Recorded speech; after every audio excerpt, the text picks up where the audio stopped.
નમસ્તે મિત્રો, દીર્ઘ educational classic ચેનલમાં આપનું ફરી એકવાર ખૂબ ખૂબ હાર્દિક સ્વાગત છે. મિત્રો, આજે આપણે શ્રી ઝવેરચંદ મેઘાણીની સરસ મજાની વાર્તા જોઈશું. તો ચાલો મિત્રો, વિડીયો શરૂ કરીએ. ભવિષ્યવાણી. સજાવવા તે કોઈને છરી કટારી, અરે સજાવશો કે કોઈ ધોધારી ચોધારી. ઈ મધ્યાહન પછીના ઢળતા બપોરે શેરીએ શેરીએ થઈ ચાલ્યા જતા આવા સાદ સાંભળવા મીઠા લાગે છે. ઘેરે અવાજે નર બોલે છે ને પાછી નારી એ નરનું પૂરું થતું વેણ ઝીણે સાદે ફરીથી ઉથલાવે ત્યારે હવામાં જાણે સૂરની લેરિયા ભાત્ય પડી જાય છે. નાગની ઉર્ફે નવા નગર બંધારના શોર દરવાજા આવા શરણિયા સાદે ગુંજી ઉઠ્યા. એક બુડ્ઢો ને બે જુવાનડા, ત્રણ શરણિયાનું ઝીણું ઝુમખડું દરવાણીઓની નજરે પડ્યું. પીપરને છાંયે જુવાન આદમીને ખભેથી વહોએ પથ્થરની શરણ ઉતારી ખાડા ખોદીને પગા ખોડી દીધા. તેના ઉપર સળિયાનું પેંડું બેસાડ્યું. જુવાન પુરુષના ઓઢેલા ઓઢિયા ઉપર ફેટાનું છોગલું નાચવા લાગ્યું ને વહુના બાજુ બંધુએ પણ શરણનું ચક્કર ખેંચવા માટે ફૂમતા હિચોડ્યા. બુડ્ઢો સજાવવાના હથિયાર એકઠા કરવા શેરીઓમાં આટા દેવા લાગ્યો. જેસા વચ્ચેની ડેલી નજીકમાં હતી. કોઈ સજાવો છો? બા સમ શેરું છર્યું. બુડ્ઢાના એ સાદે એક મેડીની બારી ઉઘાડવી. જે આશાપરા બા, જે આશાપરા. નરાવ્યા છો ને બા? બુડ્ઢાએ એ બારીમાંથી ડોકાતી પોઢા સ્ત્રીને બે હાથ જોડી પ્રણામ કર્યા. કોણ? રતનનું શરણિયું. જોમા બાઈએ ઓળખ્યો. ભલો ઓળખ્યો મને બા. 16 વર્ષે જોયા ભેળો જ ઓળખી લીધો. જોઈએ તો નહીં ભાઈ, પણ સાદ સાંભળીએ પરખ્યો તું ને. ખમ્મા, સાદનું તો હવે બા અવસ્થાના પ્રણામમાં કાંઈ નક્કી કહેવાય છે થોડું? ન કહેવાય શું? સાદ તો એવો ને એવો શરૂ સાચવ્યો છે. તે તો માડી રત્નો. કેમ, બધા નરવ્યા છે ને? નજરે જ જોવો ને માડી. ઓજો શરણતાણે પીપળને છાંયડી. રતનનું શરણિયું આંગળી ચીંધીને દીકરી દેખાડી.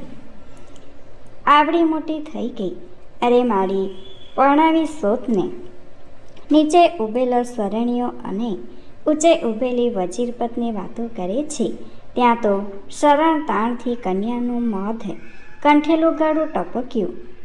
ફાટેલી તેગનેરી ભરોસે હું તો ભવ હારી, હું તો ભવ હારી.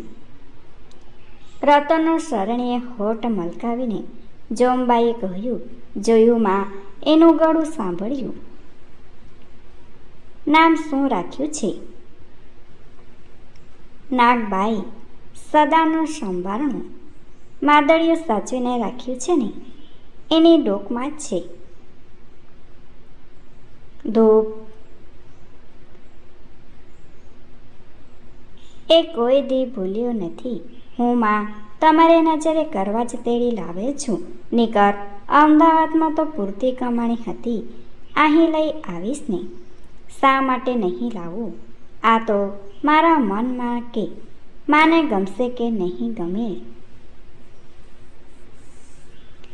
બીકાણું તો બહુ છે ભાઈ, પણ મને જોવાની ઝાઝાદીની ઝંખના હતી એટલે હું જોઈ લઉં પછી તું એને અહીં રહેવા દઈશમાં. હો ભાઈ, મારા માથે હજી વેમનું ચક્કર ફરે છે. દરબારની વચેટ રાણીની જન્મેલી દીકરીને તાત્કાળ દૂધ પીતી કરવા માટે, એટલે કે દૂધમાં ઝબડી મારી નાખવા માટે આ વજીર પત્નીને સોંપાઈ હતી. પણ એણે છોકરીને મારી નહોતી એવો વહેમ એના પર ભમતો હતો. તે વાચકને પહેલાં પ્રકરણથી યાદ હશે. અરે રામ રામ કરો માં. કપાઈ જાઉં તો એ કહું થોડો કે ને હવે તો પૂછે જ કોણ કોને પડી છે. રાજના કરતાં અહીં આપણે આશરે સુખી છે. ઓછામાં પૂરું.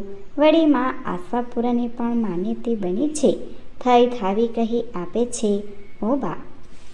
અને હે માં, ભાઈ ક્યાં છે? ભાઈને તો હું હારી બેઠી છું. શું કહો છો? ભગવાનને? ના, ભગવાને તો નથી તેડાવી લીધું, પણ માણસોએ ચોરી લીધો છે. આજકાલ કરતાં 10-12 વર્ષ વીતી ગયા છે. આજ તો 18 વર્ષનો હોત. શરણ્યાએ પોતાની સ્મૃતિઓના લાંબા લાંબા પંથ પર દિલ દોડાવ્યું ને પછી કહ્યું, માં, આંખોને તો સદાનો દોષ છે, પણ મારો રુદો સાક્ષી પૂરે છે કે ભાઈને રામ રખવાડા હોવા જોઈએ. ક્યાંય દીઠો કેટલા વર્ષના થયા હોય? 17-18. મને વહેમ છે કે અમદાવાદમાં નાગડાઓની જમાતને અખાડે એક એવડો જ અને એવો જ કોઈ મેં દીઠો છે. શું કરતો હતો? તલવાર પટે ખોલતા. સાચે સાચ માતાના થાનમાં થરીરાટ જાગ્યો. બાવાઓ એક 15-16 વર્ષના છોકરાને શમશેરજીબાજી શીખવતા હતા. બેગ નહોતો પહેરાવ્યો. સંસારી વેશમાં જોયો છે મેં બાળકાને. ધોતિયાનો કછોડો ભીંડેલો, છાતીનો ભાગ ઉગાડો હતો, ભરપૂર ભૂજાવો, બેવડ મથ્થો. શું તલવાર સમણો તો શું પટ્ટા ખેલતો તો? અમદાવાદ ગાંડું બનતું. મારું તો મન જ જોયા ધરાતું નહોતું ને બાવાઓ એને હાથે હારતા હારતા એ પડકારા દેતા હતા. સાબાસ સોરઠિયા, રંગ તેરી જનેતા કા ધાવણને. સોરઠિયા, પણ કોણ જાણે સાથી જનેતાના ધાવણના ધન્યવાદ ઉઠા કે જુવાન થંભી જતો ને ચકડ-વકડ ચારે કર જતો, હાથ જોડીને પગે લાગતો અને તે બોલાવી જોયો તો. મારી પાસે એકવાર એ પોતાની તલવાર ને કટારી સજાવા લાગ્યો તો. મેં ઘણું પૂછ્યું, પણ બોલે જ નહીં કે પોતે કોણ છે. તે એના હાથ જોયા હતા. એક હાથની ટચલીને છઠ્ઠી નાની આંગળી લાગેલી હતી. આંગળી? ના, આંગળી તો નહીં, પણ કાંઈક છેદેલું લાગતું હતું. ડાબી ભૂજા માથે લાખું હતું.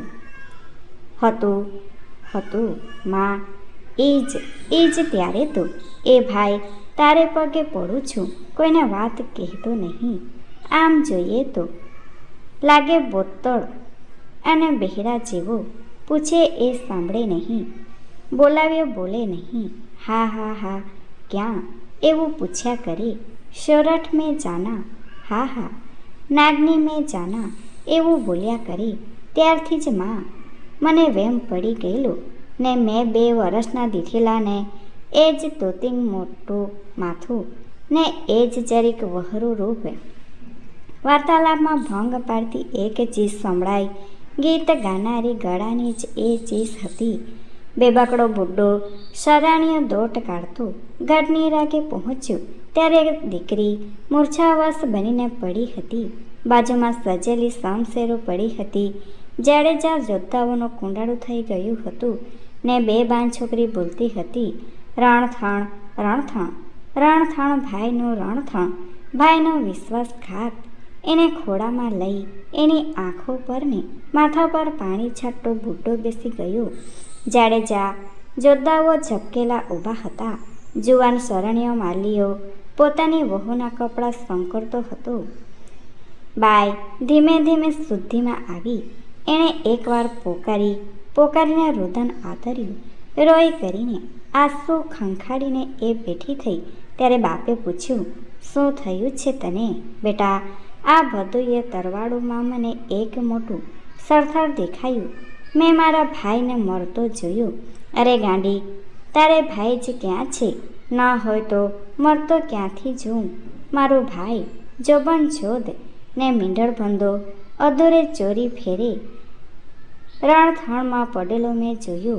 હજારો લાખોની મેં કતલ દીઠી. આ જાડેજાઓને મેં પડતા જોયા. રણથણ, રણથણ, બેકાર કાળું રણથણ. લે હવે રાખી જા. બાય ગાંડી થા. માં ગાંડી. એમ કહેતો બુડ્ઢો શસ્ત્રો સજાવવા ઊભેલા સિપાઈઓને સમજાવવા લાગ્યો. 2 સાગર ઘેલડી છે આ મારી છોકરી. કોણ જાણે ક્યાંથી એને આ વેન થઈ ગયું છે. જે હથિયાર સજે તેના પાનામાં જોયા જ કરે છે. મોરુકી વાતો સાંભળી છે ખરીને, એટલે રણથણની ને હત્યાની ને આપઘાતોની વાતો કર્યા કરે છે. તમે કાંઈ મનમાં આણશો નહીં બાપા. જોડિયા દરવાજા તરફથી એ જ વખતે 5 ઘોડેસવારની મારતે ઘોડેસવારી ચાલી આવતી હતી. એક અસવાર મોખરે એકલો આવતો હતો. 5મામાં એ નાનો હતો, 18 વર્ષનો લાગે. મૂછોની પાંદડીઓ હજી બેસું થતી હતી. ટોળું દેખીને એણે લગામ ખેંચી. કુંડાળે વળેલા સૈનિકોએ હાર બાંધ થઈને નીચે ઝૂકી રામ રામ કર્યા. જુવાન અને બુઢો બેઉ શરણ્યાએ પણ કોઈક અમલદાર આવ્યો સમજી ઊભા થઈ સૌના કરતાં વિશેષ નીચી કાયાઓ ઝુકાવી. બાઈ પણ મીટ માંડીને જોઈ રહી. જોતી એ મોં મલકાવતી હતી. એમને જ મેં દીઠા. એમને પંડ્યને જ લેસ પણ દબાવ્યા વગર એ બોલી ઉઠી.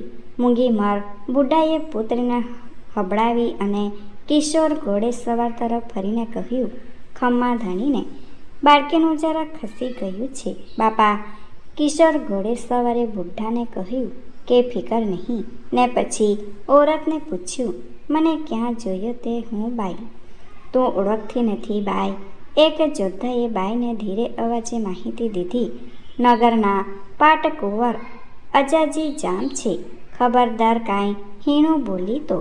બાપે છોકરીને ચેતાવી, ના એમને એને ચૂપ ન કરો, બોલવા દિયો. ક્યાં જોયો તે મને? હે બાઈ? રણથણમાં. બેકાર રણથણમાં. ભર જોપન મીંડણભંધા મારા વીર. એમ કહેતી એ બાઈએ દૂરથી વારણા લીધા. સૌને હસવું આવ્યું. ગાંડી છે. ચાલશું બાપા. 4 અનુચરોમાંથી એક બુઢાઈ બાજુમાં આવીને કિશોર આગેવાને આ રોનકમાંથી ખેંચવા પ્રયત્ન કર્યો. જરા થોભો. કિશોરે એને જવાબ આપીને બાઈ પ્રત્યે પ્રશ્ન કર્યો, રણથણમાં કોણ હતા સામા? મુગલા. અરે ભાન વગરની. એટલું બોલીને બાઈનું મોં દાબવા જતા ડોસાને અટકાવવા કુંવર અજોજામ વધારી કુતૂહલવશ બન્યા. પૂછ્યું, રણથણમાં હું કેવો લાગ્યો? બોન. બહુ રૂડા લાગ્યા ભાઈ. મારા જોડીદાર કોણ હતા? જટણો એક જુવાન. બાવા કહેતી બાઈ ફરીવાર મૂર્છામાં પડી. બીસોમાં બાપા. બુઢાએ એ ચમકેલા કિશોરને સમજ પાડી. એ છે જ એવી ભમેલ માથાની. અબ ઘડી પાછી ભાનમાં આવી જશે. આપને ઠેકાણે સિંધાવો ધણી. અમે તો હમણાં જ હાલી નીકળશું. ના હલાય નહીં. એમ કહીને કિશોરે પોતાના બુઢા અનુચરો તરફ ફરીને કહ્યું, એની બરદાસ્ત કરાવો. જો કાંઈ રણજાડે નહીં. વૃદ્ધ અનુચરે ત્યાં ઊભેલા ચોકીદારને ઈશારત કરી દીધી. પળવારમાં તો 5 ઘોડા પાટીએ ચડ્યા. બાઈ ફરીથી ભાનમાં આવી એટલે બુઢો એને કહેતો કપાળ ફૂટવા લાગ્યો. બાઈ, હરામહીણી, તે આ શું નખત કાઢ્યું અમારું? આ રાજવાડામાં રાત રાખ્યા ને હવે દી ઉગી રહ્યો. એક સૈનિક ભયમાં વધારો કર્યો. કાં મોટા જામ બાપુને જાણ થાય એટલી જ વાર છે. હવે જીવતા જ ગારદ કરશે. ગળમાં ચણી લેશે ચણી. ફેર કર્યો તે તો બાઈ ગજબ ગુજાર્યું. ડોસો સૌને પાઘડી ઉતારીને કર કરવા લાગ્યો. એ ભાઈ, એ દરબાર, અમને નીકળી જવા દેવો ભલા થઈને. અમે કોઈ દી આ નગરની દ્રશ્ય નહીં ડોકાઈએ. તમને જવા દઈએ એટલે હાઉ. અમને જીવતા ચણી. કોઈક કરતાં કોઈકને જીવતા ચણ્યા વગર રીએ કાંઈ મોટા જામ. ને હું શું સપણે તમારા માટે જાન જોખમાવું ભાઈ? એમ બોલતો એ રાજ ચોકીદાર આ ત્રણેયને લઈને ચાલ્યો. બીજાઓ પણ પોતપોતાના સજેલા હથિયારો ઉપાડી એના ચકચકિત પાનાઓમાં રણથણ બદલે પોતપોતાના લાંબા ચોરડા ગોળ ચોખડા રૂડા ને કુબડા મોડા જોતા ચાલી નીકળ્યા. ગઢની રાગ ખાલી પડી ત્યારે થોડેક છેટે વજર મેડીની અધ ઉગડી બારી બીડાઈ ગઈ. Thanks for watching. Please subscribe my channel. Thank you.